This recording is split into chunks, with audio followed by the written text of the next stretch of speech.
In a pharmacy in an upscale neighborhood, two poor girls beg for medicine with eyes full of despair. "Can we pay another day? Mom is dying," they plead, but receive only contempt and coldness in return. A millionaire, witnessing the scene, relives the pain of his own abandoned childhood and acts without hesitation. From this encounter is born a chain of compassion capable of changing destinies that seemed sealed by pain. The early morning Detroit sky hung heavy with the weight of another gray day, as Lily and Lucy Morgan huddled together on the worn mattress they shared in the corner of their one-room apartment. At 12 years old, the identical twins had mastered the art of staying quiet, while their mother, Elaine, coughed violently in her bed just a few feet away. Their small hands instinctively found each other's, squeezing tight with each painful sound that echoed through the thin walls of their home in Brightmoor, one of Detroit's most struggling neighborhoods. "She sounds worse today," Lucy whispered, her brown eyes wide with concern. Though identical in appearance with their chestnut hair and delicate features, Lucy had always been the more outspoken of the two, while Lily carried an observant quietness that balanced her sister's nature. Lily nodded silently, her gaze fixed on their mother's trembling form. "We should check if she took her medicine." The girls slipped from beneath their threadbare blanket, the cold floor sending shivers through their bare feet as they approached their mother. Elaine Morgan had once been vibrant and strong, working 2 jobs to provide for her daughters after their father abandoned them years ago. Now ravaged by an autoimmune disease that had gone undiagnosed for too long, she was a shadow of her former self, thin, pale, and perpetually exhausted. "Mom," Lucy placed a gentle hand on her mother's forehead. "You're burning up again." Elaine's eyes fluttered open, and she forced a smile that didn't quite reach her eyes. "I'm okay, sweethearts. Just need to rest a bit more." Her voice was a rasp, the effort of speaking clearly painful. "You need your medicine," Lily said firmly, reaching for the orange prescription bottle on the makeshift nightstand, a wooden crate they'd found behind the local grocery store. Her heart sank as she rattled the near-empty container. "There's only 1 pill left." A heavy knock on the door interrupted them, the sound sending an immediate tension through the small apartment. They weren't expecting anyone, and unexpected visitors rarely brought good news to families in their situation. Lucy, always the braver one, approached the door cautiously. "Who is it?" "Mr. Delgado." "Rent's due, Morgan family." The girls exchanged worried glances. Their landlord had already given them 2 extensions, and Elaine had lost her job at the diner 3 weeks ago when she'd collapsed during her shift. The meager savings they'd managed to scrape together had gone to medical bills and food, with nothing left for this month's rent. Lily helped her mother sit up, propping pillows behind her back, while Lucy reluctantly opened the door. Mr. Delgado, a heavy-set man with perpetually sweat-stained shirts, stood in the doorway with his arms crossed. His expression softened slightly at the sight of the young girl, but his voice remained firm. "Lucy, where's your mom? We had an agreement." "She's sick, Mr. Delgado," Lucy replied, unconsciously standing straighter, making herself a shield between the landlord and her family. "She lost her job because of it.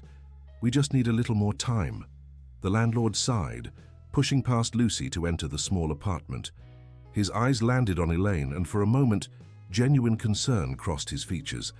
He'd known the Morgan family for years, had watched the twins grow up, remembered when Elaine worked 3 jobs just to make ends meet. "Mrs. Morgan, I've been patient, but I've got bills to pay too," he said, his tone gentler now. "The building owner's breathing down my neck. I can't keep covering for you." Elaine struggled to sit up straighter, dignity evident in her posture despite her weakened state. "I understand, Mr. Delgado. We'll be out by the end of the week." "Mom, no!" Lily protested, but Elaine silenced her with a look. "I've got some applications out," Elaine continued, though everyone in the room knew her condition made working impossible.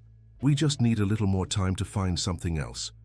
Mr. Delgado rubbed his face, the conflict evident in his expression. "I can give you 3 days, Mrs. Morgan. That's the best I can do." After he left, the apartment fell into a heavy silence, broken only by Elaine's labored breathing. The twins sat on either side of their mother's bed, the reality of their situation settling over them like a suffocating blanket. "What are we going to do?" Lucy finally asked, her usual confidence wavering. Elaine reached out with trembling hands, drawing her daughters close. "We're Morgan women," she whispered fiercely. "We find a way. We always do." The next morning, while their mother slept, Lily and Lucy took to the streets with a determination that belied their young age. They knew the neighborhood well, which houses might need lawns mowed, which businesses might need floors swept.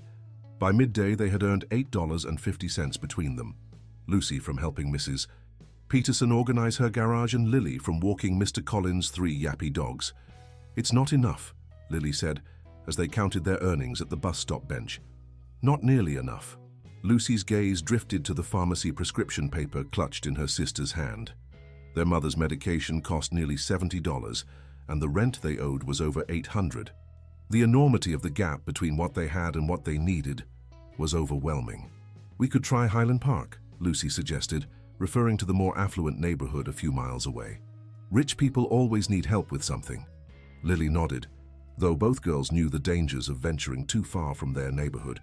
Detroit's invisible boundaries were well established, and children from Brightmoor weren't always welcome in the manicured streets of wealthier areas. They spent the afternoon going door to door in Highland Park, offering to weed gardens, wash cars, or walk dogs. Most doors closed quickly at the sight of 2 poorly dressed girls from the wrong side of the tracks, but a few kind souls offered small jobs. By sunset, they had managed to scrape together $27, a fortune by their standards, but still woefully inadequate for their needs. As they made their way home, exhausted and footsore, they passed the Highland Park Community Church, where a small crowd had gathered for what appeared to be a food donation event. "Maybe they have medicine too," Lucy whispered hopefully. They joined the line, trying to look as if they belonged despite the suspicious glances from volunteers. When they finally reached the front, a kind-faced woman in her 60s smiled warmly at them. "What can I do for you, sweethearts?" "Our mom is really sick," Lily explained, holding out the prescription paper with shaking hands. "We need this medicine, but we can't afford it." The woman examined the paper, her expression growing troubled. "This isn't something we stock, I'm afraid. This is a specialized medication that would need to be filled at a pharmacy." She hesitated, then reached into her pocket and pressed a $20 bill into Lily's hand. "This isn't much, but it might help." With nearly $50 between them, the girls returned home to find their mother attempting to pack their few belongings into trash bags, her movements slow and painful. "Mom, stop," Lucy urged, gently taking a folded shirt from her mother's trembling hands. "You need to rest." "We don't have time for rest," Elaine replied, though she allowed herself to be guided back to bed. Mr. Delgado was clear. "We need to be out in 3 days." "We earned some money today," Lily announced proudly, showing their mother the collection of bills. "And look, we got your prescription. We just need to find a way to get the rest for the medicine." Elaine's eyes filled with tears as she pulled her daughters into a fierce embrace. "You're too young to carry these burdens," she whispered, her voice breaking. "I've failed you both." "No, Mom," the twins responded in unison, their arms tightening around their mother's frail frame. "We're Morgan women," Lucy reminded her, echoing her mother's words from the previous day. "We find a way." But as night fell and their mother's coughing grew worse, both girls lay awake, staring at the ceiling, wondering if finding a way was sometimes impossible, even for Morgan women. Tomorrow they would need to venture even further from home, into the heart of Bloomfield Hills, where the truly wealthy lived. It would be a long journey on public transportation, but desperation drove them forward, propelled by the sound of their mother's increasingly labored breathing in the darkness. Neither spoke, but their hands found each other in the dark, a silent promise passing between them. Whatever happened, they would face it together. Bloomfield Hills stood in stark contrast to everything the Morgan twins knew. As they stepped off the bus after a 90-minute journey involving 2 transfers, they found themselves in a different world, one of manicured lawns, luxury cars, and houses that could fit their entire apartment building inside them. "Do you think anyone will even talk to us here?" Lily whispered, self-consciously tugging at her worn jacket. Despite their best efforts to look presentable, their clothes were visibly faded and ill-fitting, hand-me-downs from the church donation bin. Lucy squared her shoulders with characteristic determination. "They have to. Mom needs that medicine today." The prescription paper, now creased and softened from being folded and unfolded countless times, contained their mother's final dose instructions. Dr. Patel at the free clinic had been clear. Without consistent medication, Elaine's condition would deteriorate rapidly. The thought spurred the girls forward. despite the curious and sometimes disapproving glances from passing residents. Their first attempts at finding work were met with polite but firm refusals. Security guards at gated communities turned them away, and the few residents who answered their doors seemed uncomfortable with the idea of letting two unknown children from the inner city onto their property. By midday, exhaustion and hunger were taking their toll, but they had managed to earn only $12 more, far short of what they needed. "We should try the pharmacy anyway," Lucy suggested, pointing toward Bloomfield Village Pharmacy, its tasteful sign gleaming in the afternoon sun. "Maybe they'll let us pay what we have and owe the rest." The cool air conditioning hit them as they entered the pristine establishment, making them aware of how much they had been sweating in the summer heat. The pharmacy was nothing like the dingy corner drugstore in their neighborhood. Here, spotless white tiles reflected overhead lighting, and glass shelves displayed expensive skincare products and designer fragrances. Behind the counter, a slim woman in her 40s with immaculately styled blonde hair looked up from her computer, her professional smile faltering slightly as she took in the appearance of the two girls. "Can I help you?" she asked, her tone cautious. Lucy, typically the spokesperson, suddenly found herself tongue-tied by the woman's imperious gaze. It was Lily who stepped forward, unfolding the prescription with trembling fingers. "Our mom needs this medicine," she explained, her voice small but clear. "She's really sick. We have about $60, but we know it costs more. Could we maybe pay the rest later?" The pharmacist, whose name tag read Diane Prescott, took the prescription paper between manicured fingertips, examining it with a frown. "This is a specialty medication. It's nearly $78 with tax." Her eyes narrowed slightly. "Where are your parents?" "Children can't purchase prescription medication. Our mom is at home." Lucy found her voice stepping up beside her sister. "She's too sick to come herself. She sent us with a note."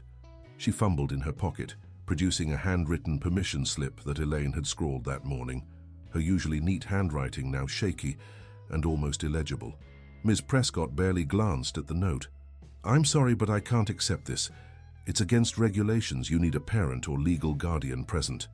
"But our mom really needs this medicine," Lily pleaded, her composure beginning to crack. "She's getting worse.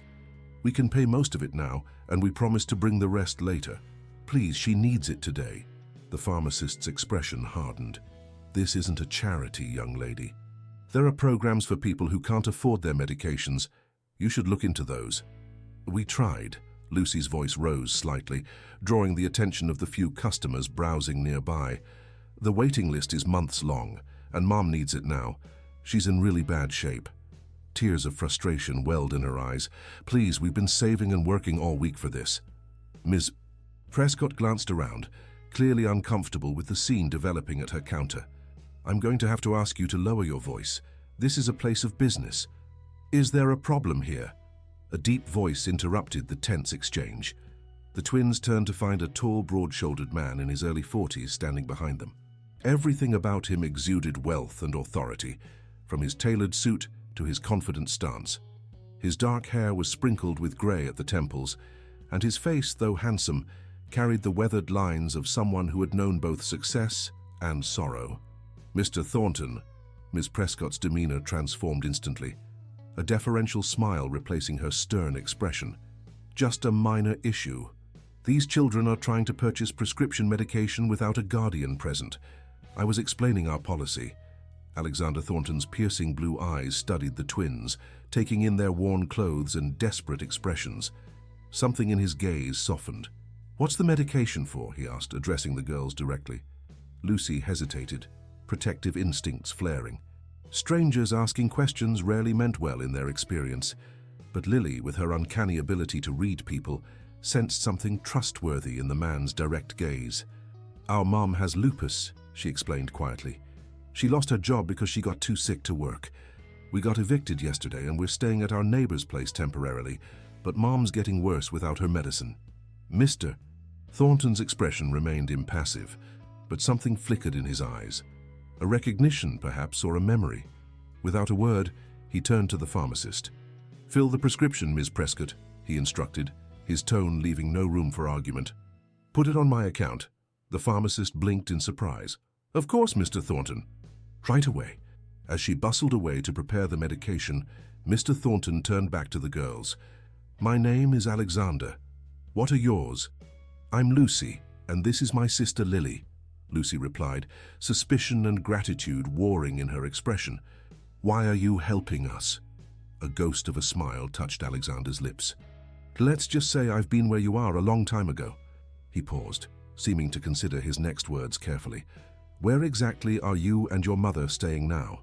The twins exchanged glances, their unspoken communication as seamless as it had always been. Should they trust this stranger with such information? "With Mrs. Rodriguez from 3B, Lily finally answered. "Just until we figure something out." Alexander nodded thoughtfully. "And your father?" "Left when we were 4, Lucy said flatly. "It's just us and Mom." A subtle shift occurred in Alexander's posture, a decision being made. He reached into his jacket pocket and produced a business card, handing it to Lily. "Alexander Thornton, Thornton Innovations," it read alongside a phone number and email address. "I have a proposition for you and your mother," he said quietly. "My house has a guest cottage that's currently empty. Your mother could stay there while she recovers, and you girls would have a stable place to live temporarily." Lucy's eyes widened with disbelief. "Why would you do that?" "You don't even know us." "Sometimes people help each other, Lucy," Alexander replied simply. "No strings attached." Before either girl could respond, Ms. Prescott returned with the medication, packaged neatly in a white paper bag. "Here you are, Mr. Thornton. I've added it to your account as requested." Alexander took the bag and handed it to Lily. "Think about my offer. The address is on the card. If you decide you're interested, come by tomorrow morning. I'll let the security gate know to expect you." With that, he nodded politely and walked away, leaving the twins staring after him in stunned silence. Outside the pharmacy, the girls huddled on a bench examining the medication and the business card. "It has to be a trick," Lucy said, her natural skepticism surfacing. "Rich people don't just help people like us for no reason." Lily turned the business card over in her hands. He seemed sincere, and he paid for Mum's medicine without even hesitating. "But a guest house for free, there's got to be a catch. What choice do we have, Lucy?" Lily's voice was soft but firm. "Mrs. Rodriguez can't keep us for long. Her apartment is barely big enough for her own family, and Mom needs somewhere clean and quiet to recover." The journey back to Detroit was spent in contemplative silence, both girls lost in thought about the strange encounter and the decision that lay before them. When they arrived home, or rather at Mrs. Rodriguez's overcrowded apartment where they were temporarily sheltering, they found their mother's condition had worsened significantly. Elaine was burning with fever, her breathing shallow and rapid. Mrs. Rodriguez, a kind-hearted nurse's aide who had taken them in despite her own limited resources, had been trying to cool her down with damp cloths. "She needs a hospital," Mrs. Rodriguez whispered to the twins as they administered the newly acquired medication. "I would have called an ambulance, but I know your situation." The unspoken reality hung in the air. Without insurance, a hospital stay would plunge them into insurmountable debt. Yet without proper care, their mother's condition would continue to deteriorate. That night, as their mother finally slept more peacefully thanks to the medication, the twins whispered together in the corner of Mrs. Rodriguez's living room that had become their temporary sleeping space. "We have to take Mr. Thornton's offer," Lily insisted. "For Mom's sake." Lucy stared at the ceiling, conflict evident in her expression. "What if it's dangerous?" "We don't know anything about him." "I trust him," Lily said simply.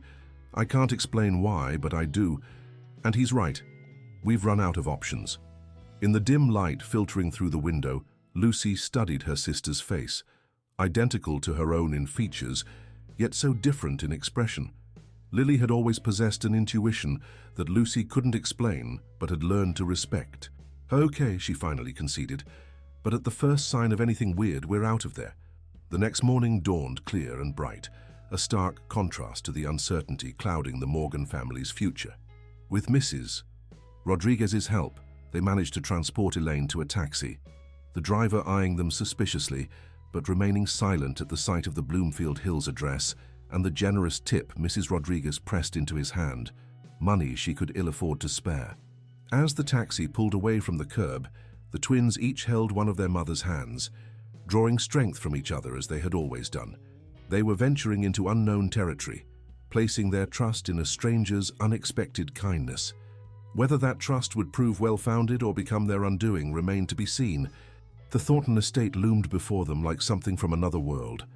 As the taxi passed through the imposing wrought iron gates, Lucy and Lily couldn't help but press their faces against the windows, taking in the sprawling grounds with their perfectly manicured gardens, a tennis court visible in the distance, and what appeared to be a small pond glimmering in the morning sunlight. "This can't be real," Lucy whispered, her usual bravado momentarily forgotten.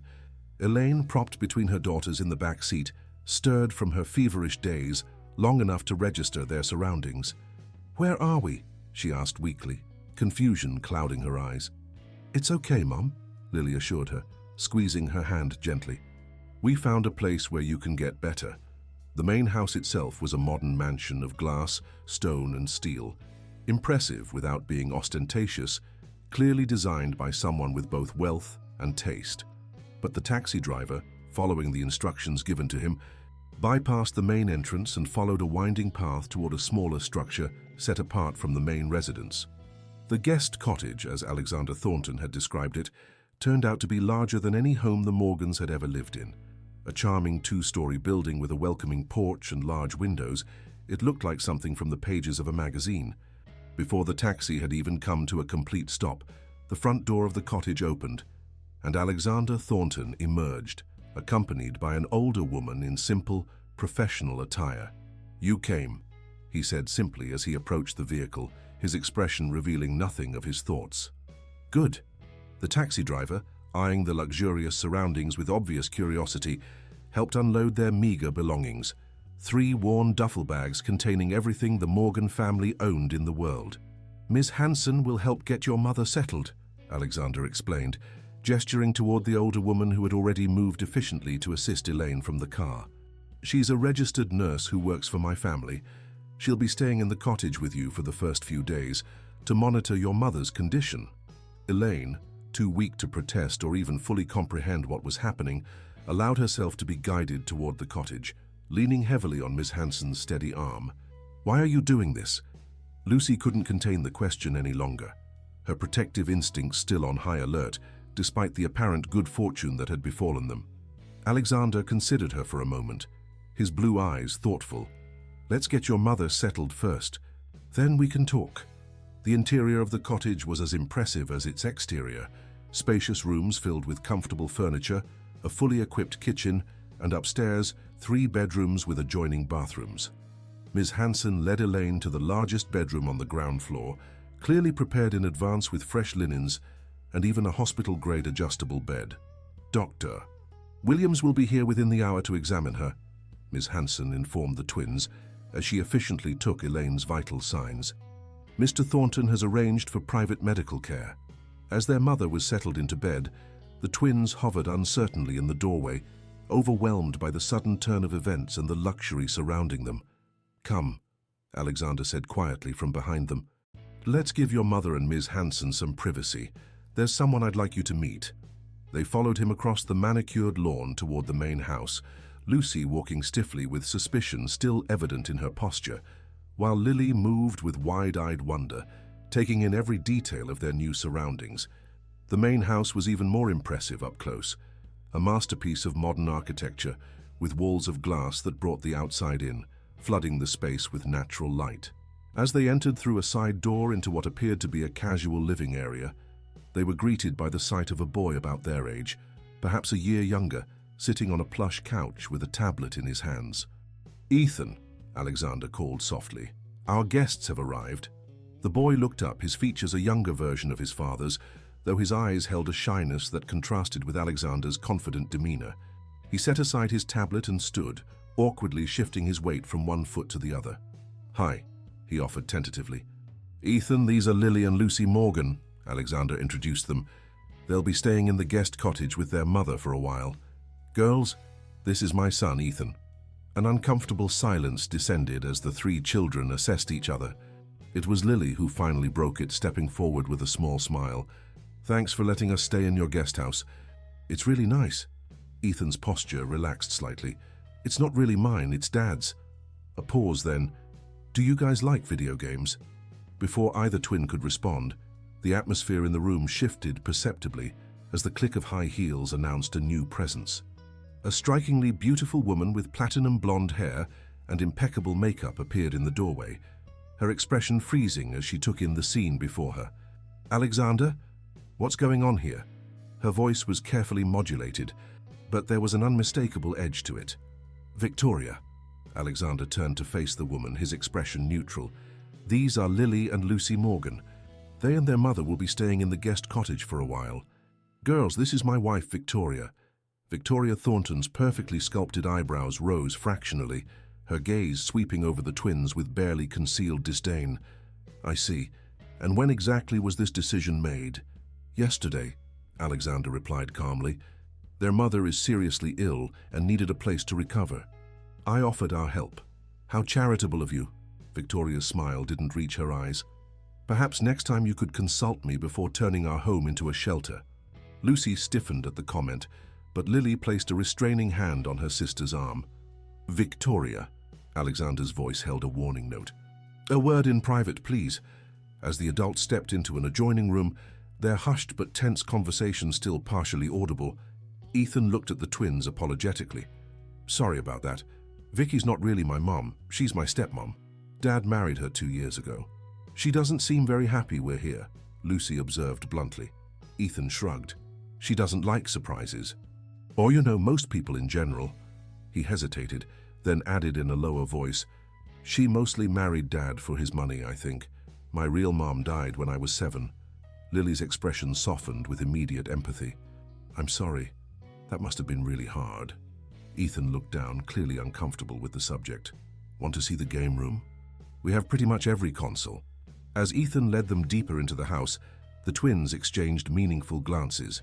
In just 24 hours, they had been catapulted from the brink of homelessness into a world of luxury they could never have imagined. But it was already clear that this new world had its own complications and tensions. In the adjacent room, Victoria's voice rose just enough to be clearly heard. "You can't just bring strangers into our home without consulting me. What do we even know about these people?" Alexander's response was too quiet to make out, but Victoria's reply was crystal clear. "Of course I care about a sick woman and her children, but there are proper channels for charity, Alexander. This is our home, not a public housing project." Lucy's jaw tightened at the words, and even Lily's perpetual optimism faltered. Ethan, noticing their discomfort, quickly steered them toward the game room, turning up the volume on a massive television to drown out the continuing argument.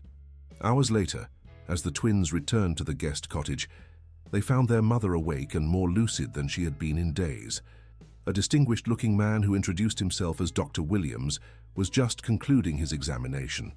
"Your mother's condition is serious but manageable with proper treatment," he explained to the girls. "The medication is helping, but she needs consistent care, proper nutrition, and complete rest. Ms. Hanson will stay overnight for the next week to monitor her progress, and I'll return in 3 days to reassess." When they were finally alone with their mother, the questions came pouring out. "How did this happen?" Elaine asked weakly, gesturing at their opulent surroundings. "Who is this man and why is he helping us?" The twins took turns explaining their encounter with Alexander Thornton, the unexpected offer, and their decision to accept it given their desperate circumstances. Elaine listened with growing concern. "We can't accept this kind of charity," she protested, trying to sit up and immediately falling back against the pillows, her weakness betraying her. "There has to be a catch." "Mr. Thornton said there isn't," Lily assured her. "He said sometimes people just help each other." "And his wife?"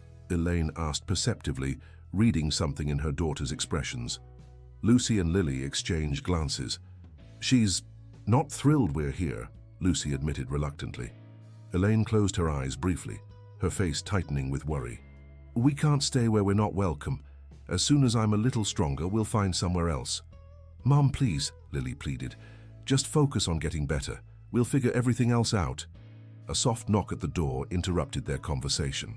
Ms. Hanson entered, carrying a tray with soup, tea, and medication. "Time for your evening dose, Mrs. Morgan," she announced cheerfully. "And Mr. Thornton asked me to inform you all that dinner will be served in the cottage at 6. He and Ethan will be joining you, if you're feeling up to company." After she had gone, Elaine looked at her daughters with a mixture of confusion and concern. This is all happening too fast. We don't know these people. We don't have to trust them completely, Lucy reasoned, her practical nature asserting itself. But right now, this is our best option. You need the medical care, Mom. Dinner that evening was a somewhat awkward affair, with Alexander and Ethan joining the twins at the cottage's dining table, while Miss Hanson attended to Elaine in her room. Victoria was conspicuously absent, having prior commitments according to Alexander's brief explanation. Despite the initial awkwardness, the conversation gradually became more natural as Ethan's enthusiasm for his various interests, astronomy, robotics, and marine biology, broke through the tension. By the end of the meal, the twins found themselves genuinely enjoying his company, his earnest passion for knowledge, reminding them of their own interests in science that had been largely sidelined by their family's struggles. As Alexander and Ethan prepared to leave, Alexander paused at the door. I've arranged for a tutor to come tomorrow to assess where you are academically. I hope that's all right. Education is important, and I understand your schooling has been interrupted. The twins nodded, somewhat overwhelmed by yet another gesture of generosity. And Lucy, Lily, he added, his expression softening slightly. I want you to know that you're safe here. No matter what you may have overheard earlier, this arrangement isn't temporary charity. It's a genuine offer of help for as long as your family needs it. After they had gone, the twins sat in stunned silence in the cottage's comfortable living room, the reality of their situation finally sinking in. Do you think we can trust him? Lucy asked, voicing the question that had been haunting her since their first encounter with Alexander Thornton. Lily considered for a long moment. I think so, she finally replied. But more importantly, I think we have to, for Mom's sake. Outside the window, the sun was setting over the Thornton estate, casting long shadows across the manicured lawn. Somewhere in the distance, they could hear Victoria's voice shrill with displeasure, though the words were indistinct. The contrast between the peace of their new surroundings and the underlying tensions could not have been more stark. For better or worse, their lives had become intertwined with the Thorntons. Only time would tell if Alexander's generosity was truly as selfless as it appeared, or if, as both Lucy and their mother feared, there would eventually be a price to pay for their unexpected good fortune. 2 weeks passed with remarkable swiftness, bringing changes that none of the Morgans could have anticipated, under Dr. Williams' care and Ms. Hanson's attentive nursing, Elaine's condition showed significant improvement. Though still weak and requiring regular rest, she was now able to move around the cottage for short periods and even sit outside on the porch to enjoy the summer air. Simple pleasures that had been impossible in her previous state. The twins, meanwhile, had fallen into a routine that included morning sessions with Ms. Bennett, the tutor Alexander had arranged. She was a retired professor with a gift for engaging even the most reluctant students, and both girls found themselves rediscovering their love of learning that had been overshadowed by survival concerns for so long. Your daughters are exceptionally bright, Ms. Bennett had informed Elaine after their first week of lessons. With the right opportunities, they could excel in any academic setting. It was a bittersweet observation for Elaine, who had always known her children's potential, but had been unable to provide the educational resources they deserved. Now watching them flourish under proper instruction, she felt both pride and a deep-seated guilt for the years of deprivation they had endured because of circumstances beyond her control. The most unexpected development, however, was the friendship that had blossomed between the twins and Ethan.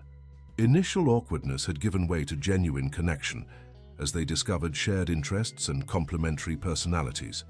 Ethan's shyness diminished in the twins' company, while they found in him a kindred spirit who understood what it meant to lose a parent, albeit in different circumstances. Lucy, always the more cautious of the twins, had been the last to lower her guard around the Thorntons. But even she had to admit that Alexander had been nothing but kind and respectful, never making them feel like charity cases and genuinely seeming to enjoy their company when he joined them for occasional meals at the cottage. Victoria, on the other hand, remained a frosty presence on the periphery of their new lives. She rarely visited the cottage, and when she did encounter the Morgans, her interactions were stiffly polite at best, openly disdainful at worst. It was clear she viewed them as intruders in her perfect world, despite Alexander's attempts to foster a more welcoming atmosphere. On this particular morning, Lily and Lucy were helping Ethan with a science project in the main house's sunroom, a model of the solar system that incorporated actual movement through a motorized mechanism Ethan had designed. "If we adjust the gear ratio here," Lily suggested, pointing to a spot on the partially assembled structure, "the outer planets will move at more accurate relative speeds." Ethan's face lit up with excitement. "That's brilliant! I didn't even think of that." Lucy, who was painting the Neptune sphere a deep azure blue, smiled at their enthusiasm. Her own contributions to the project had been more artistic than technical, but she enjoyed being part of the collaborative effort nonetheless. "Hey, did you guys want to see the observatory after we finish this?" Ethan asked, carefully adjusting a tiny gear according to Lily's suggestion. "Dad had it built when I got interested in astronomy a few years ago. It has a real telescope, not like professional grade or anything, but pretty awesome." "You have your own observatory?" Lucy couldn't keep the amazement from her voice. After 2 weeks, the casual displays of wealth in the Thornton household still occasionally caught her off guard. Ethan blushed slightly. "It's just a small one on top of the garage. Dad thought it would be better than me constantly dragging my telescope in and out of the house." The easy way Ethan referenced his father's generosity without any hint of entitlement was one of the things that had allowed Lucy to warm up to him. Despite his privileged upbringing, there was a genuine humility to Ethan that defied the stereotype of a spoiled rich kid. Their conversation was interrupted by the sound of rapid, angry footsteps approaching the sunroom. Victoria appeared in the doorway, her face flushed with barely controlled fury. "Where is it?" she demanded without preamble, her gaze fixed accusingly on the twins. Ethan flinched at his stepmother's tone. "Where's what, Vicky?" "Not you, Ethan," Victoria snapped, not taking her eyes off Lucy and Lily. "My diamond tennis bracelet. It was in my jewelry box yesterday, and now it's gone. No one else has been in my room except the cleaning staff, and—" She left the implication hanging in the air, toxic and unmistakable. Lucy stood up slowly, color rising in her cheeks. "Are you accusing us of stealing from you?" "I'm simply asking if you've seen it," Victoria replied, her tone making it clear exactly what she believed. "It's worth over $30,000. Lily had gone pale, her hands trembling slightly as she set down the tiny screwdriver she'd been using. "We haven't been in your room, Mrs. Thornton. We wouldn't take anything that doesn't belong to us." "Maybe you misplaced it," Ethan suggested, his voice small but determined. "Or maybe Maria put it somewhere else when she was cleaning." Victoria's expression hardened. "I know exactly where I left it, and it's not there now. Given the circumstances," her gaze swept over the twins' still shabby appearance despite the new clothes Alexander had provided. "I don't think it's unreasonable to ask." "It is unreasonable," Lucy's voice shook with indignation, "and it's insulting. We're not thieves." "What's going on here?" Alexander's deep voice cut through the tension as he appeared behind his wife, taking in the scene with a quick, assessing glance. "My diamond bracelet is missing," Victoria explained, turning to her husband. "I'm simply trying to locate it." Alexander's expression remained neutral, but a muscle twitched in his jaw. "In my experience, accusations aren't the most effective way to find missing items." He turned to the twins with a gentler expression. "Girls, I apologize for the disturbance. Please continue with your project." "Alexander, you can't just dismiss this," Victoria protested. "That bracelet was an anniversary gift, and it's extremely valuable." "We'll discuss this privately," Alexander replied firmly, guiding his wife away from the sunroom with a hand on her elbow that brooked no argument. In the wake of their departure, a heavy silence fell over the three children. Ethan looked mortified, unable to meet the twins' eyes. "I'm really sorry about that," he finally mumbled. "Vicky shouldn't have said those things." Lucy was still standing rigidly, her hands clenched at her sides. "We should go check on Mom," she said abruptly, turning to Lily. "We've been gone all morning." "Wait," Ethan pleaded. "Please don't go. Vicky's always losing things and then blaming other people. Last month she thought one of the gardeners stole her sunglasses, and then Dad found them in her car." Lily placed a gentle hand on her sister's arm. "It's okay, Lucy. We know we didn't take anything. Let's finish the project first." Lucy hesitated, torn between anger and her reluctance to disappoint both her sister and Ethan. Finally, she nodded stiffly and sat back down, though the easy camaraderie of earlier had been shattered. Later that afternoon, as the twins were walking back to the cottage, they spotted Alexander waiting for them on the porch steps. His expression was unreadable as they approached. and Lucy felt her defenses rising again. "I wanted to apologize for what happened this morning," he said without preamble as they reached him. "Victoria was out of line." "Did you find the bracelet?" Lily asked quietly. A smile tugged at the corner of Alexander's mouth. "As a matter of fact, yes. It had fallen behind her dresser when she was getting ready for her charity luncheon yesterday." He paused, his expression growing more serious. "I want you both to know that I never questioned your integrity, not for a moment." Lucy studied his face, searching for any sign of insincerity and finding none. "Thank you," she finally said, her voice still holding a hint of reserve. "Your mother's feeling better today," Alexander continued, changing the subject smoothly. "Miss Hanson tells me she was able to walk all the way to the pond and back this morning." The twins' faces brightened at this news. Their mother's improving health was the one unequivocally positive aspect of their current situation. "Dr. Williams is quite pleased with her progress," Alexander added, though he stresses that she still needs to avoid stress and focus on recovery. He hesitated, then continued more carefully, "Which brings me to something I wanted to discuss with you both. Your mother has been worried about your future, school, stability, finances. I've assured her that you're welcome to stay here as long as necessary, but I know the uncertainty is weighing on her. We can't stay here forever," Lucy acknowledged reluctantly. "But we don't really have anywhere else to go right now." Alexander nodded thoughtfully. "I have a proposal that might help if you're open to it. I've looked into enrollment for both of you at Lakeside Academy for the fall term. It's an excellent private school not far from here." The twins exchanged startled glances. Private school was so far removed from their reality that they had never even considered it a possibility. "We couldn't afford that," Lily said softly. "I would cover the tuition," Alexander stated matter-of-factly. "Consider it an investment in your futures, and it would give your mother peace of mind to know your education is secure while she focuses on her health." Lucy's brow furrowed with suspicion. "Why would you do that for us? You barely know us." Alexander was quiet for a moment, his gaze drifting toward the distant horizon. "When I was about your age," he finally said, "I was living on the streets of Chicago with my younger brother. Our mother had just passed away from cancer, and we had no other family. A man named Robert Harrington found us trying to steal food from his restaurant's dumpster. Instead of calling the police, he offered us jobs, then a place to stay, and eventually, he and his wife adopted us both." He turned back to the twins, his eyes holding a depth of emotion they hadn't seen before. "Robert changed the trajectory of my life through that one act of compassion. When I saw you two in that pharmacy, something just clicked. I recognized that same desperation, that same fierce protection of family that my brother and I had. The revelation hung in the air between them, reshaping their understanding of this man who had so unexpectedly become their benefactor. It explained so much, his immediate response to their plight, his understanding of their wariness, his genuine desire to help without making them feel indebted." "What happened to your brother?" Lily asked softly. A shadow crossed Alexander's face. "Michael died in a car accident 12 years ago. He was 26. "I'm sorry," both twins said simultaneously, the words inadequate but sincere. Alexander acknowledged their sympathy with a slight nod. "So you see, this isn't charity. It's paying forward what was once given to me. All I ask is that someday, when you're in a position to help someone else, you remember this moment."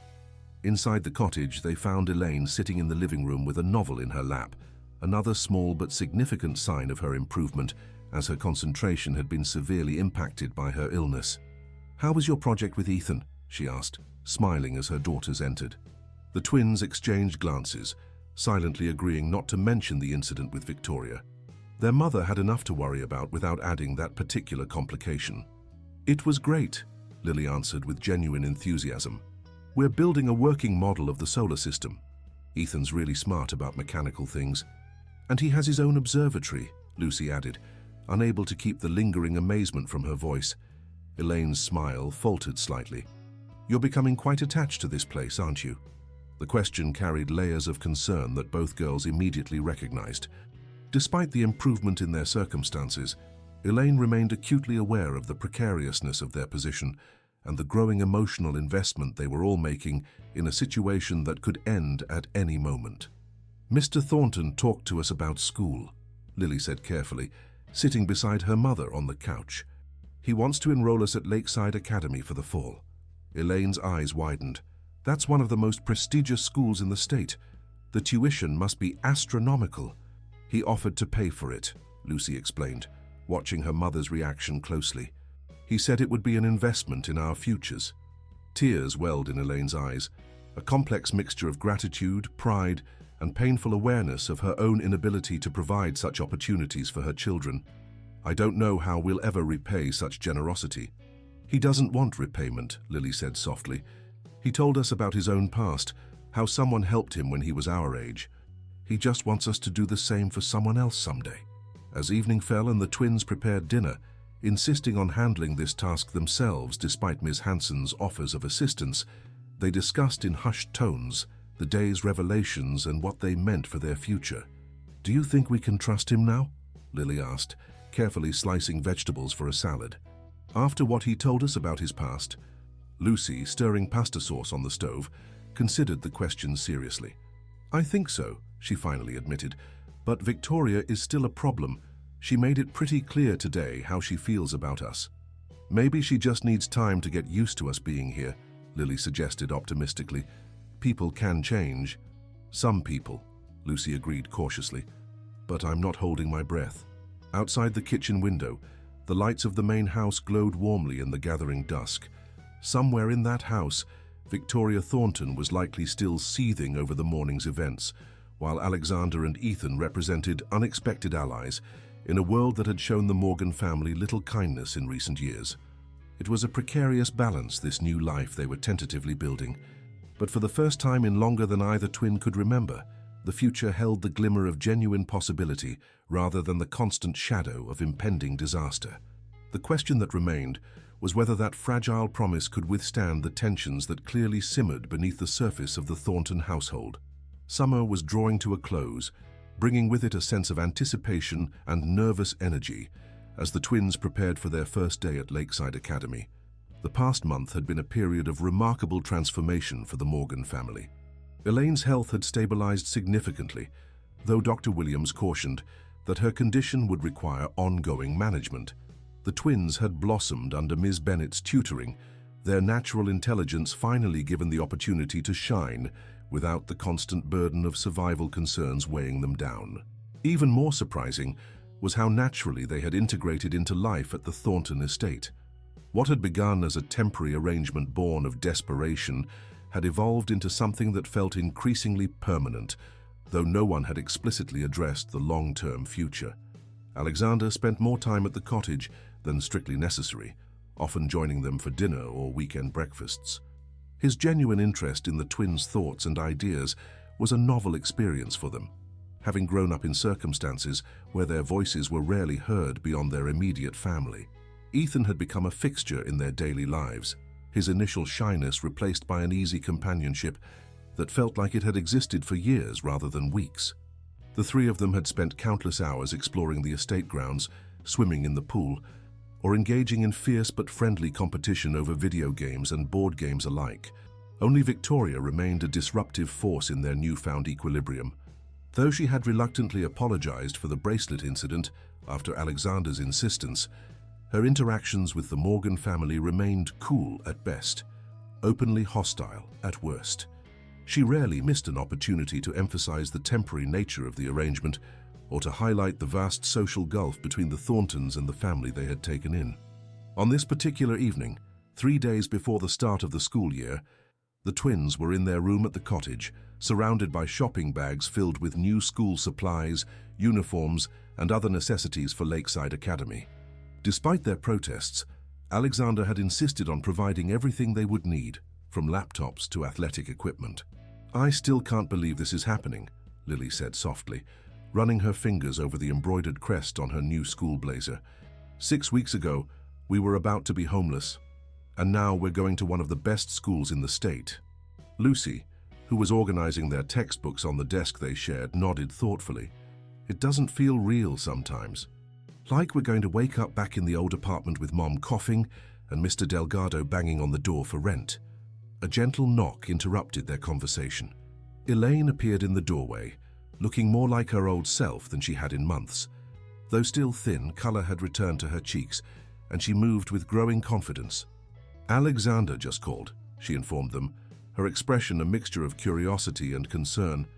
"He's invited us all to dinner at the main house tonight. Apparently, he has something important to discuss." The twins exchanged glances, a wordless communication passing between them. Formal dinners at the main house were rare, usually reserved for special occasions or important announcements. "Did he say what it's about?" Lucy asked, her natural caution asserting itself. Elaine shook her head. "Just that it concerns our future here, and that Victoria will be present as well." This last detail sent a ripple of unease through both girls. Victoria's continued resistance to their presence had created an undercurrent of tension that affected everyone, despite Alexander's efforts to mediate. "Maybe he's finally convinced her to be nice to us," Lily suggested optimistically, though her tone lacked conviction. Lucy's expression was more skeptical. "Or maybe she's convinced him it's time for us to leave." "Let's not jump to conclusions," Elaine cautioned, though her own worry was evident in the slight furrow of her brow. "Whatever it is, we'll face it together, as we always have." 2 hours later, the Morgan family found themselves seated around the formal dining table in the main house. Victoria, dressed impeccably in a designer dress that probably cost more than everything the Morgans had ever owned combined, sat at one end of the table, her expression carefully neutral. Alexander occupied the opposite end, with Ethan, the twins, and Elaine arranged between them like buffer zones in a demilitarized area. The first courses of the meal passed in strained politeness, with conversation limited to safe topics like the upcoming school year and Ethan's latest robotics project. It wasn't until dessert was served that Alexander finally addressed the purpose of the gathering. "I imagine you're all wondering why I called this dinner," he began, setting aside his dessert fork and looking around the table with an expression that revealed nothing of his intentions. "As you know, the original arrangement was for the Morgan family to stay with us temporarily until Elaine's health improved and they could get back on their feet." Victoria's posture straightened slightly, a barely perceptible smile touching her lips as if anticipating the announcement she had been waiting for. "However," Alexander continued, "circumstances and my own feelings on the matter have evolved. Elaine, Lily, Lucy, I've come to value your presence here more than I could have anticipated. Ethan has flourished with the companionship of the twins, and I've seen remarkable growth in all 3 children." He paused, glancing briefly at his wife before continuing. "I've discussed this at length with Victoria, and while we've had our differences of opinion, I believe we've reached an understanding." Victoria's smile had vanished, replaced by a tight-lipped expression that suggested the understanding had been reached with considerable reluctance on her part. "I would like to formalize our arrangement," Alexander stated, his gaze now fixed on Elaine. "I'm proposing that you and the girls stay here indefinitely. The cottage would be your home for as long as you need or want it to be. The girls would complete their education at Lakeside, and you would continue to receive the medical care you require. In exchange, I ask only that you consider taking on a role here when your health permits, perhaps managing the household staff or assisting with the charitable foundation I've been planning to establish." The offer hung in the air, stunning in its generosity and the permanence it implied. Before Elaine could formulate a response, however, Victoria's carefully controlled facade cracked. "This is absurd, Alexander," she interjected, her voice tight with restrained anger. "We agreed to help them temporarily, not adopt them into the family." "No one is talking about adoption, Victoria," Alexander replied evenly. "I'm simply offering stability to a family that deserves it." "And what about our stability?" Victoria demanded, abandoning all pretense of politeness. "Have you considered what this means for our family, for our social standing? The board members' wives are already talking about your charity project living on our property." Ethan, who had been quietly following the exchange with growing discomfort, suddenly spoke up. "They're not a charity project, Vicky, they're people. And they're my friends." Victoria's gaze snapped to her stepson, a flash of genuine hurt crossing her features before the mask of indignation returned. "This isn't about friendship, Ethan. It's about boundaries and appropriate forms of assistance. There are proper channels for helping people in need." "Like what?" Lucy challenged, unable to remain silent any longer. "Shipping us off to some shelter, throwing money at us and washing your hands of the whole situation?" "Lucy," Elaine cautioned softly, though her own expression had hardened at Victoria's words. Alexander raised a hand, calling for calm. "This isn't productive. Victoria, we've discussed this privately, and I thought we had reached an agreement. An agreement based on temporary assistance," Victoria corrected, "not an open-ended invitation to become permanent fixtures in our lives." The tension in the room was palpable. The carefully laid dinner table now a battlefield of competing interests and emotions. It was Lily, typically the peacemaker, who broke the stalemate. "Maybe we should leave," she suggested quietly, her voice steady despite the hurt evident in her eyes. "We never meant to cause problems between you. We're grateful for everything you've done, Mr. Thornton, but we can't stay where we're not welcome." "No," Ethan protested immediately, looking panicked at the suggestion. "You can't leave, Dad. Tell them they can't leave." Alexander's expression was troubled as he surveyed the table, the evening clearly not proceeding as he had hoped. "No one is leaving tonight," he stated firmly. "This is a complex situation that deserves thoughtful consideration, not hasty decisions made in the heat of emotion." Victoria abruptly stood, her chair scraping harshly against the hardwood floor. "I need some air," she announced, striding from the room without a backward glance. In the uncomfortable silence that followed her departure, Elaine spoke for the first time since the discussion had begun. "Alexander, your offer is incredibly generous, and we're deeply grateful. But Victoria is your wife, and her feelings should be considered. Perhaps it would be best if we started looking for other arrangements." Before Alexander could respond, a new voice entered the conversation from the doorway. "Well, isn't this a cozy little family gathering? Sorry to interrupt." All heads turned to see a woman in her early 50s standing in the entrance to the dining room, her calculating gaze sweeping over the assembled group before settling on the twins with particular interest. Despite having never met her, Lucy and Lily recognized her immediately from the few photographs their mother had shown them over the years. "Maureen," Elaine's voice was barely above a whisper, shock evident in her expression. "What are you doing here?" Maureen Harris, Elaine's estranged sister, smiled thinly. "Is that any way to greet your only family, Elaine, after all these years?" Alexander rose from his seat, his posture alert. "So I'm sorry, but who are you and how did you get into my home?" "Maureen Harris," the woman introduced herself with a casual wave. "Elaine's sister. As for how I got in, your wife was kind enough to invite me. We had a fascinating phone conversation yesterday." All eyes turned to Victoria, who had reappeared in the opposite doorway, her expression a mixture of defiance and guilt. "I thought it was important for the girls to reconnect with their actual family," she stated, lifting her chin slightly, "since everyone seems so concerned about their welfare."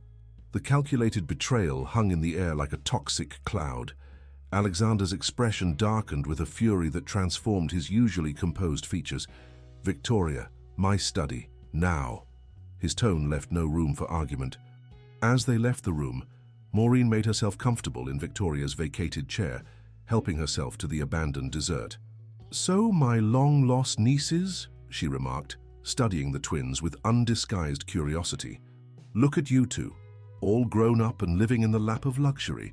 Quite the step up from the last time I saw you." "You've never seen us," Lucy stated flatly. "Mum showed us pictures of you, but you've never been in our lives." Maureen shrugged, unperturbed by the hostility. "Water under the bridge, sweetie. Families drift apart, it happens. But I'm here now, and it seems like I've arrived just in time. Your mum is sick, you're living with strangers. As your closest blood relative, I'd say you girls need me more than ever." Elaine's hands trembled slightly as she placed them flat on the table. "Why are you really here, Maureen? We haven't heard from you in over a decade." "I'm hurt, Elaine," Maureen replied, though her expression showed no sign of genuine emotion. "Can't a woman be concerned about her sister and nieces? Especially when I hear you've been taken in by one of the wealthiest men in the state.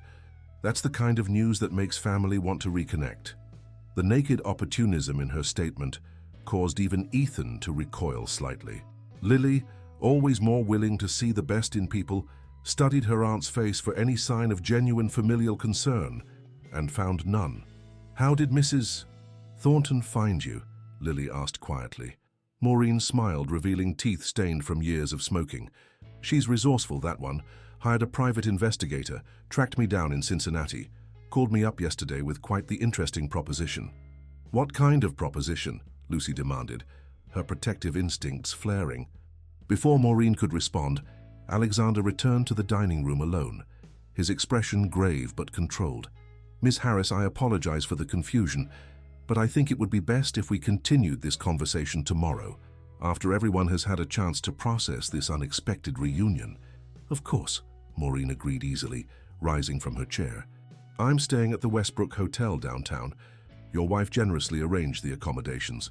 She turned to the twins with a smile that didn't reach her eyes. "Looking forward to getting to know my nieces properly. We have so much catching up to do." After Maureen had been escorted from the property by Alexander's security staff, the dining room fell into a heavy silence. Elaine looked physically drained by the encounter, the progress in her health seemingly reversed in the space of minutes. "I'm so sorry," Alexander finally said, his voice weighted with genuine regret. "I had no idea Victoria would do something like this." "Where is she?" Ethan asked, looking around as if expecting his stepmother to reappear. "She's gone to stay with her sister for a few days," Alexander replied, his tone making it clear this had not been a voluntary decision. "We need some space to evaluate certain things." Elaine rose shakily from her chair. "We should get back to the cottage. It's been an overwhelming evening." As they walked back across the manicured lawn, the main house glowing with warm light behind them, Lucy voiced the question that was plaguing all of them. What happens now? Can Aunt Maureen actually do anything? Elaine sighed heavily, the weight of the evening's revelations evident in the slump of her shoulders. "Legally, she has no claim on you, but her sudden appearance complicates things. She's obviously here because she thinks there's something to gain." "From Mr. Thornton," Lily added quietly. "She thinks he'll pay her to go away." "Probably," Elaine agreed, her expression troubled. "Your aunt has always been good at identifying opportunities for personal gain." Back at the cottage, as Elaine retired early, exhausted by the evening's drama, the twins sat in the living room, processing the events that had so quickly upended their newfound stability. "I knew Victoria didn't want us here," Lucy said bitterly, "but I never thought she'd go this far." Lily was uncharacteristically quiet, her usual optimism dimmed by the calculated cruelty of Victoria's actions. "What do you think Mr. Thornton will do?" Lucy shook her head, uncertainty written across her features. "I don't know, but whatever happens, we need to be prepared. We've relied on ourselves before, and we can do it again if we have to." Outside the window, clouds had rolled in, obscuring the stars that usually lit the night sky over the estate. The darkness seemed fitting, a physical manifestation of the shadows that had suddenly fallen across their future, just as they had begun to believe in the possibility of light. The morning after Maureen's unexpected appearance dawned grey and drizzly, matching the somber mood that had settled over both the cottage and the main house. Elaine had barely slept, her mind racing with concern about her sister's sudden reappearance and what it might mean for her daughters. The twins too had tossed and turned through the night, their usual synchronized breathing disrupted by shared anxiety. Breakfast was a quiet affair, none of them having much appetite. Miss Hanson, who still came daily to check on Elaine's condition, noticed the change immediately. "You all look like you've seen ghosts," she remarked, checking Elaine's blood pressure with practiced efficiency. "Did something happen last night?" Elaine exchanged glances with her daughters, unsure how much to share. Before she could decide, a knock at the cottage door interrupted the moment. Lily answered to find Alexander standing on the porch, his expression grave. "May I come in?" he asked formally, a departure from his usual casual manner when visiting the cottage. The tension in the living room was palpable as Alexander declined offers of coffee and sat facing the Morgan family, his posture stiff with barely contained anger that was clearly not directed at them. "I want to apologize again for last night," he began, his voice controlled but edged with emotion. "What Victoria did was inexcusable. I had no knowledge of her actions until Maureen arrived." "What did she tell you?" Lucy asked directly, unwilling to dance around the subject. "About why she contacted our aunt." Alexander's jaw tightened. "She claimed she was concerned about your welfare and thought reconnecting with family would be beneficial. But when I pressed her, she admitted the truth." He paused, clearly weighing his next words carefully. "She hoped that by bringing your aunt into the picture, you would either leave voluntarily or I would withdraw my offer to have you stay permanently." Ethan, who had slipped into the cottage behind his father unnoticed, made a small sound of distress from the doorway. "That's awful," he said. His young face clouded with confusion and hurt. "Why would she do that?" Alexander turned to his son with a mixture of sadness and resignation. "Victoria has complicated feelings about our family situation, Ethan. That's not an excuse for her behavior, but it's part of understanding it." "What happens now?" Elaine asked quietly, the question that had been hanging over all of them since the previous night. Alexander's expression softened as he turned back to face her. "That depends partly on what Maureen intends to do. I've scheduled a meeting with her this afternoon to understand her expectations." His gaze shifted to include the twins. "But more importantly, it depends on what you want. My offer stands. This situation with Victoria doesn't change how I feel about having you here." Lucy, ever practical, voiced the concern that had been gnawing at all of them. "But she's your wife. You can't just ignore how she feels." "No," Alexander agreed, his expression troubled. "I can't, and I won't pretend this hasn't created significant issues in our marriage. But Victoria's actions have forced a necessary conversation about our future as a couple. Whatever happens between us, though, it won't affect my commitment to helping your family." The declaration hung in the air, weighted with implications none of them felt entirely comfortable addressing directly. The unspoken possibility that Victoria and Alexander's marriage might not survive this conflict was both troubling and, in a way none of the Morgans would openly admit, vaguely hopeful for the stability of their own situation. Ethan moved further into the room, perching on the arm of the couch beside the twins. "I don't want you guys to leave," he said simply, his voice small but determined. "You're the first real friends I've had since Mom died." The naked honesty of the statement struck a chord with everyone present. In the weeks they had been at the Thornton estate, Ethan had transformed from a shy, somewhat isolated child into a more confident and engaged boy. The bond between him and the twins had become an anchor for all three children, providing a sense of belonging that had been missing in different ways from each of their lives. "We don't want to leave either," Lily admitted, reaching out to squeeze Ethan's hand. "But we can't stay if it's going to tear your family apart." Alexander ran a hand through his hair, a rare gesture of frustration breaking through his usual composed demeanor. "My family was already fractured, Lily. Victoria and I married for the wrong reasons.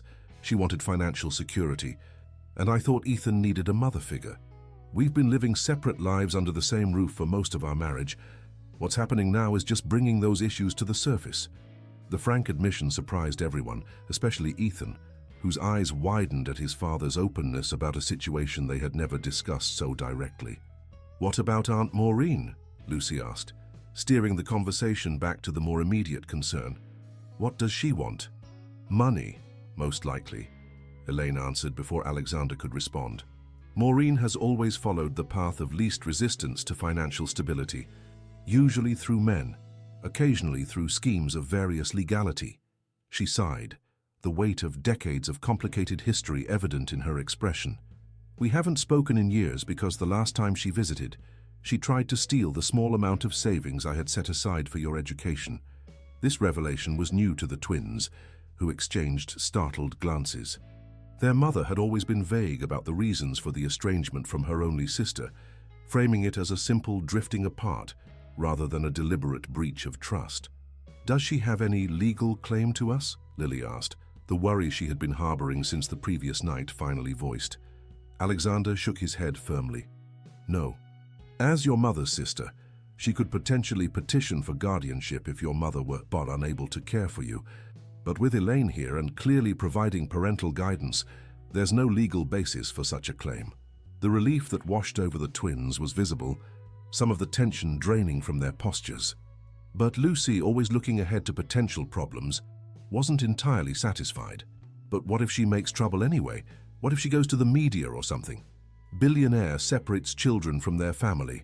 Would make a pretty sensational headline." Alexander's expression darkened momentarily. "Let me worry about Maureen Harris. I have resources to handle these kinds of situations." The statement, delivered with quiet confidence, reminded everyone present of the power Alexander wielded not just through his wealth, but through his connections and influence. It was a side of him they rarely saw, the shrewd businessman who had built a technology empire from nothing. The conversation was interrupted by another knock at the door. This time it was Miss Hanson who answered, returning with a troubled expression. "There's a woman at the gate demanding to see the Morgan family," she informed them. "Security stopped her, but she's quite insistent. Says her name is Maureen Harris." Alexander stood immediately, his expression hardening. "I'll handle this." "She wasn't supposed to return until our meeting this afternoon." "I'm coming with you," Elaine declared, rising with a determination that brooked no argument. "She's my sister. I need to face her directly." After a brief debate, it was decided that the twins and Ethan would remain at the cottage with Miss Hanson, while Alexander and Elaine went to deal with Maureen. The wait was excruciating for the children, who could only imagine what confrontation might be occurring at the estate's entrance. "Your aunt seemed kind of scary," Ethan ventured after nearly 20 minutes of tense silence. "No offense." "None taken," Lucy replied with a wry smile. "She is scary, and we barely know her." "Do you think she really wants to be part of our lives now?" Lily wondered aloud, always willing to consider the possibility of genuine connection. "Maybe she's changed." Lucy's skeptical expression made her opinion on that likelihood clear. "People like Aunt Maureen don't change. They just find new angles." Another 30 minutes passed before they heard the sound of a car approaching. Through the cottage window, they could see Alexander's sleek black SUV pulling up outside.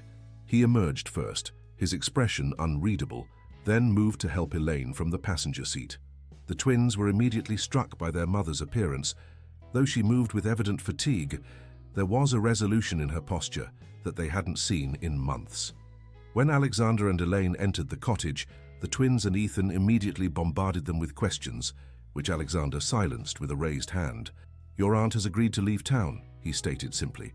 "She won't be bothering us again." "Just like that?" Lucy asked suspiciously. "What did you do, pay her off?"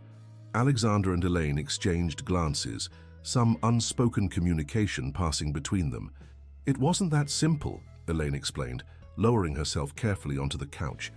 "We had a long conversation, my first real conversation with my sister in years. It was illuminating." "What happened?" Lily pressed, sensing there was much more to the story than they were being told. Elaine sighed, looking suddenly every year of her age and then some. "Maureen's life hasn't been easy. Many of her choices have been poor ones, but I realized today that I've been judging her without understanding the full picture." She paused, gathering her thoughts. "She was genuinely surprised to learn about my illness. Victoria had only told her that we were staying here temporarily and that she thought we needed real family to step in." "So she wasn't just after money?" Lily asked, her inherent optimism seeking confirmation. "Oh, she was definitely interested in financial gain," Alexander interjected dryly. "But once she understood the full situation, her approach changed. I think seeing me like this, still sick, still struggling, made something shift for her," Elaine continued thoughtfully. "We were close once, before life took us in different directions. Today I saw glimpses of the sister I used to know." Alexander moved to stand by the window, his back to the room as he added, "We've come to an arrangement. I'm helping Maureen get established in a legitimate business venture she's been trying to launch. In exchange, she's agreed to maintain contact with your family in appropriate ways, holidays, occasional visits, but with the understanding that your home remains here for as long as you choose." The diplomatic phrasing couldn't entirely mask what had occurred. A negotiated settlement that gave Maureen enough financial incentive to cooperate while establishing boundaries for future interactions. It was neither a complete exclusion of the aunt from their lives nor a surrender to potential manipulation, a balanced solution that acknowledged complex family realities. "And what about Victoria?" Ethan asked quietly, the question they had all been avoiding. Alexander turned back to face the room, his expression somber. "Victoria and I have agreed to a trial separation. She'll be staying with her sister in Chicago for the foreseeable future while we determine next steps for our marriage." The news landed heavily in the room. Though not entirely unexpected given the events of the previous evening, the reality of it, and the role their presence had played in precipitating this outcome, was sobering for the Morgan family. "This isn't because of us, is it?" Lily asked, distress evident in her voice. "We never wanted to cause problems in your marriage." "This was a long time coming," Alexander assured her gently. "Victoria and I have been heading in different directions for years.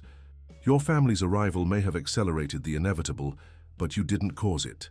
Ethan's expression was complicated, a mixture of sadness, relief, and confusion that reflected the tangled emotions of a child witnessing the potential end of his parents' marriage, even one that had never been particularly warm. "Does this mean things will be different now?" he asked his father, the question layered with meanings beyond its simple wording. Alexander moved to sit beside his son, placing a hand on his shoulder. "Some things will change, yes. But the important things, our family, our home, the people we care about, those will remain constant." The inclusion of the Morgan family in that statement was subtle but unmistakable, a quiet affirmation of Alexander's commitment to maintaining their place in the Thornton household, despite the upheaval with Victoria. As evening approached, Alexander and Ethan prepared to return to the main house, leaving the Morgan family to process the day's events in private. At the cottage door, Alexander paused, turning back to Elaine with an expression that held both determination and a question. "The school year starts on Monday," he reminded her. "I've confirmed with Lakeside Academy that everything is in place for the girls. I hope today's events haven't changed your mind about accepting that opportunity for them." Elaine studied him for a long moment, weighing the complex emotions of the past 24 hours against the future that Alexander was offering her daughters. "They'll be there," she finally said, her voice quiet but firm. "Thank you, Alexander, for everything." After they had gone, the three Morgan women sat together on the cottage's comfortable couch, the silence between them companionable rather than tense. The storm that had threatened their newfound stability had been weathered, at least for now, though none of them were naive enough to believe all challenges had been permanently resolved. "Are you really okay with Aunt Maureen being back in our lives?" Lucy finally asked, giving voice to the concern that had been nagging at her since their mother's return. After what she did before, Elaine's smile was tinged with the wisdom that comes from hard-won life experience. "Family is complicated, Lucy. People make mistakes, sometimes terrible ones. Forgiveness doesn't mean forgetting or allowing yourself to be vulnerable to the same hurt again. It just means making space for the possibility of change." "Is that what's happening with the Thorntons too?" Lily asked perceptively. "Making space for possibility?" Elaine's gaze drifted to the window, where the lights of the main house glowed warmly against the darkening sky. "I think so," she said softly. "Though what those possibilities might be, I'm not entirely sure yet." Lucy, following her mother's gaze, voiced the question that had been gradually taking shape in all their minds over the weeks of their stay. "Do you think we'll ever really belong here?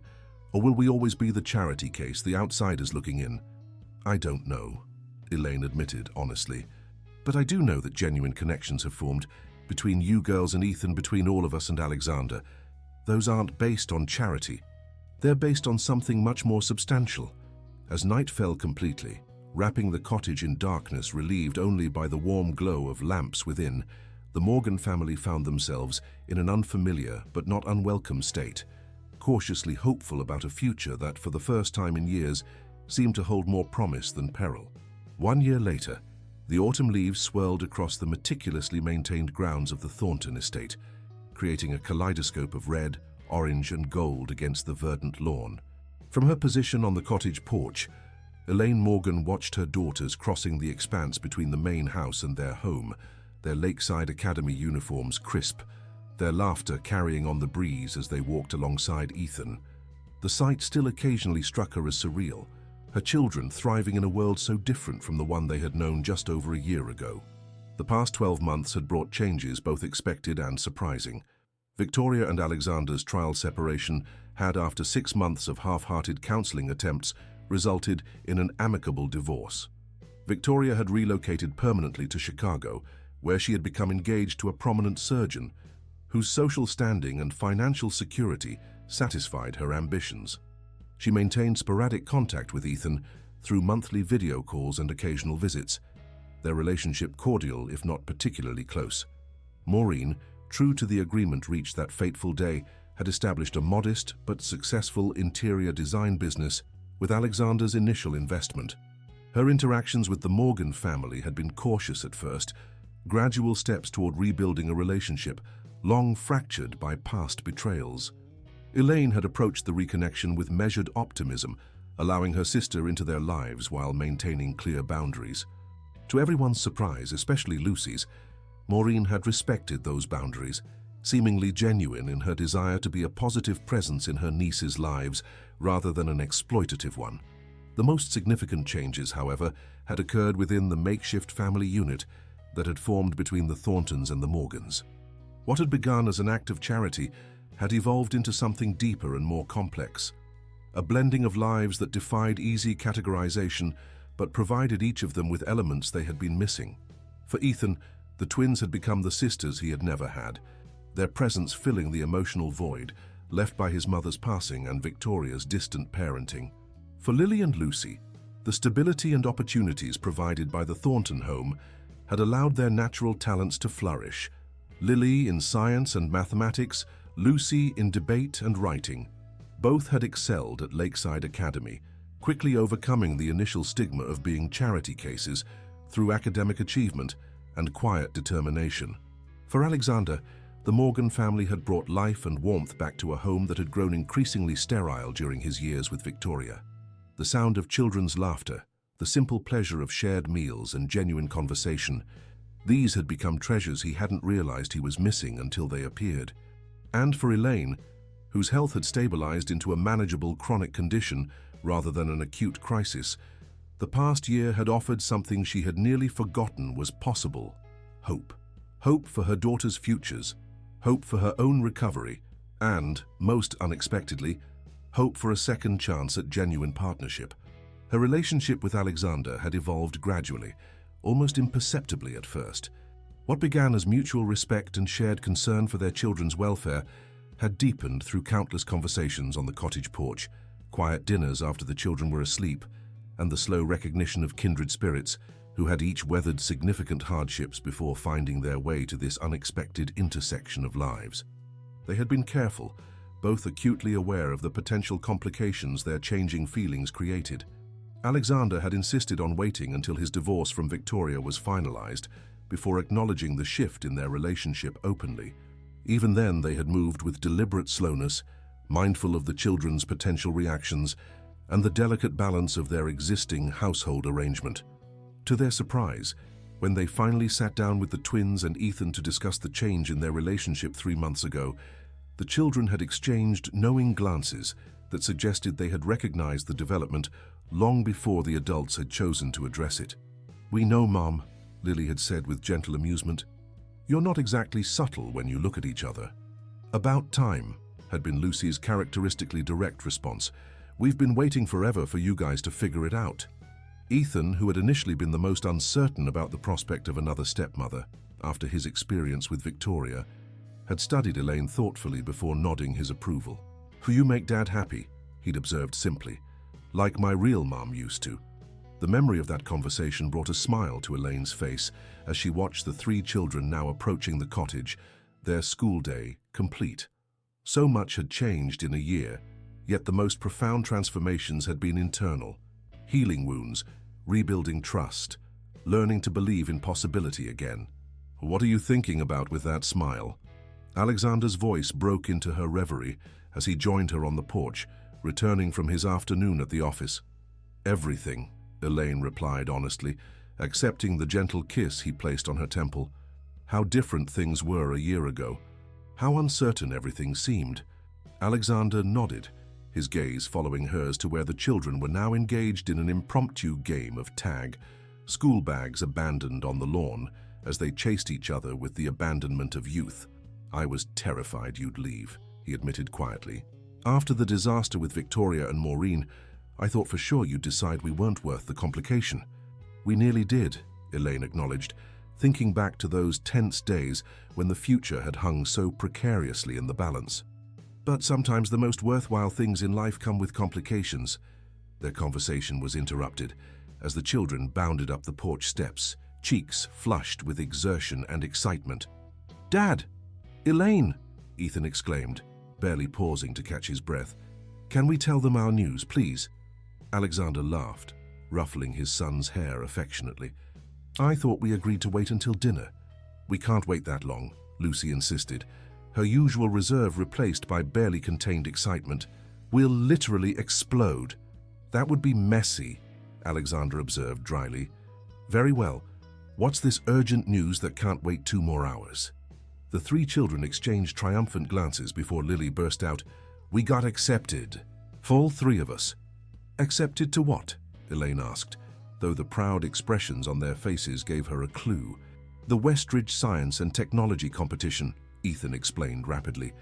"Our project on affordable water filtration systems for developing communities made the finals. Only 5 teams from the entire state got selected. The finals are in Washington, D.C., Lucy added, her eyes shining with excitement. We get to present our project to actual scientists and engineers from the National Science Foundation." Pride swelled in Elaine's chest as she took in their joy. The project had consumed the three children for months, combining Ethan's mechanical aptitude, Lily's grasp of chemistry, and Lucy's talent for clear, persuasive presentation. What had begun as a school assignment had evolved into a genuine passion, driven by the twins' memories of water insecurity in their old neighborhood and their desire to create solutions for communities facing similar challenges. "That's wonderful news," she said warmly, embracing each of them in turn. "I'm so proud of you all." "Indeed it is," Alexander agreed, beaming with paternal pride that extended seamlessly to include all three children. "This calls for a special celebration. How about dinner at Antonio's tonight instead of eating at home?" The suggestion was met with enthusiastic approval, and soon the porch was empty as the children raced inside to change out of their school uniforms, leaving Alexander and Elaine alone once more. "Did you know about this?" Elaine asked, suspecting Alexander might have received advance notice given his connections in the scientific community. He shook his head, his smile genuine. "Not a clue. This is all them, their hard work, their vision. We just provided the opportunity." The humility in his statement was characteristic of how Alexander viewed his role in the children's achievements. Despite his wealth and influence, he had been careful never to overshadow their efforts with his resources, encouraging them to succeed on their own merits while providing the stable foundation that made such success possible. "They're remarkable, aren't they?" Elaine said softly, gazing toward the cottage where excited voices could still be heard debating outfit choices for the celebratory dinner. "They are," Alexander agreed, taking her hand in his. "All three of them. But they come by it honestly." He hesitated, an uncharacteristic uncertainty crossing his features. "Which brings me to something I've been wanting to discuss with you." Elaine turned to face him fully, recognizing the serious note in his voice. "That sounds ominous." "Not ominous," he assured her quickly, "just important." He reached into his pocket and withdrew a small velvet box, the significance of which was unmistakable. "I had planned to do this at a more romantic moment, perhaps during our weekend in Chicago next month, but watching the children today, seeing how seamlessly our families have blended already, it felt right to ask now, here, where our journey together began." Elaine's breath caught as he opened the box to reveal a tasteful emerald ring, the stone's deep green catching the afternoon sunlight. "I chose emerald because I remembered you once mentioned they were your favorite," Alexander explained, a touch of nervousness in his voice that was endearing coming from a man usually so composed. "Diamonds seemed too conventional, too Victoria," Elaine finished for him gently. He nodded, acknowledging the truth in her observation. "Elaine Morgan, this past year has shown me what family truly means. Not the perfect image I once thought I needed to create, but the messy, complicated, wonderful reality we've built together. I love you. I love your daughters, as if they were my own. And I believe you feel the same about Ethan."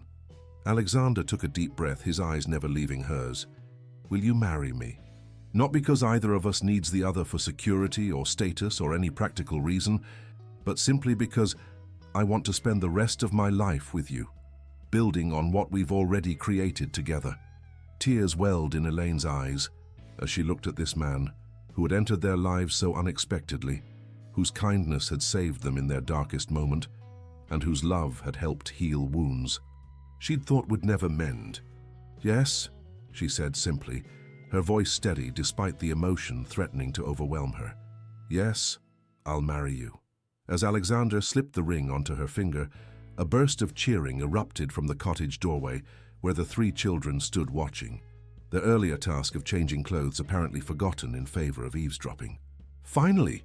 Lucy exclaimed, rushing forward to hug her mother and Alexander in turn. "We've been waiting forever." You knew this was coming? Elaine asked, laughing through her tears as Lily and Ethan joined the celebration. Dad's been carrying that ring around for weeks, Ethan revealed, grinning. He kept taking it out and putting it back when he thought no one was looking. We were starting to think we might need to propose for him, Lily added teasingly. Alexander shook his head in mock exasperation. So much for privacy in this household. Privacy? In a family? Lucy scoffed good-naturedly. You clearly haven't been paying attention this past year. The word family hung in the air, simple yet profound in its acknowledgement of what they had become to each other. Not a traditional family by any definition, but something perhaps more meaningful, for having been forged through choice rather than obligation or biology alone. That evening at Antonio's, seated around a table laden with Italian delicacies, they celebrated both the children's academic achievement and the engagement. As Alexander raised his glass in a toast, his gaze swept over the faces surrounding him, Ethan, Lucy, Lily, and Elaine, each now as essential to his world as oxygen. To new beginnings, he offered simply, and to the family we've created together. To family, they echoed in unison, glasses clinking in the warm, intimate space of the restaurant. Later, as they walked back to their cars under a sky brilliant with stars, Lily fell into step beside Alexander, her expression thoughtful. I've been thinking about something, she said quietly, glancing back to ensure her mother was out of earshot, engaged in conversation with Lucy and Ethan several paces behind. That day in the pharmacy, when you first helped us, you said you recognized something in us, something from your own past. Alexander nodded, memories of that pivotal moment clear in his mind despite the passage of time. Did you know then, Lily continued, that we would become this? She gestured vaguely to encompass their now united family. Alexander considered her question seriously, respecting the depth of thought behind it. No, he finally answered honestly. I knew I wanted to help. I knew there was something special about you and your sister and your mother. But this? He smiled, gazing ahead to where their cars waited, symbols of the journey home they would take together. This was beyond anything I could have imagined. Lily nodded, satisfied with his answer. Sometimes the best things are, she observed with wisdom beyond her 13 years. The things you can't plan for or expect, they just happen if you're open to them. Alexander draped an arm around her shoulders, this remarkable young woman who would soon legally be his daughter, though in his heart she already was. Indeed they do, he agreed softly. And I'm very grateful they happened to us. As they reached the cars, Elaine caught his eye over the roof of the vehicle, her smile containing everything words couldn't adequately express. Gratitude, love, and the shared understanding of how far they had come together. From a desperate encounter in a pharmacy to a blended family preparing to formalize their bonds, their journey had been neither straightforward nor easy, but it had led them to something precious, a second chance for all of them. That night, after the children had gone to bed, the twins now split between the cottage and a newly decorated room in the main house that acknowledged their increasing integration into the Thornton household. Alexander and Elaine sat together on the cottage porch, where so many of their most important conversations had taken place. Are you happy? Alexander asked simply, the question cutting to the heart of everything that mattered. Elaine considered, not because she doubted her answer, but because she wanted to honor the depth of his question with thoughtful reflection. A year ago, happiness had seemed an impossible luxury when mere survival had consumed all her energy and focus. Now, with her health stabilized, her daughters thriving, and her heart engaged in a love she had never expected to find again, the answer was clear. Profoundly, she replied, leaning her head against his shoulder. In a way I'd forgotten was possible. Above them, the autumn sky stretched vast and star-filled, a canvas of possibilities as infinite as the future stretching before their newly united family. From desperation to hope, from strangers to beloved companions, they had traversed a journey neither could have anticipated when fate first brought them together in that pharmacy on a summer day that now seemed both recent and distant, a pivotal moment that had altered the trajectory of all their lives. So am I, Alexander whispered, his arm tightening around her shoulders as they gazed up at the stars together, no longer two separate souls navigating difficult paths alone, but partners in the complex, beautiful journey they would continue to share. So am I, Fim de Historia.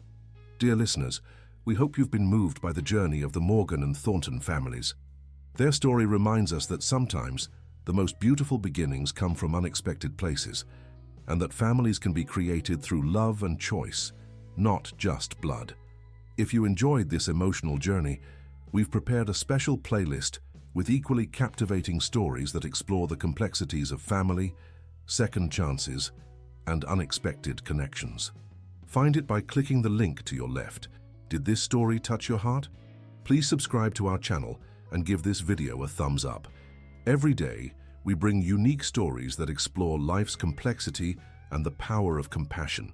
Share your thoughts in the comments below. What moment in the Morgan Thornton story resonated with you most? Don't miss our upcoming content. More heartfelt stories await that will move you just as deeply. We'll see you in the comments.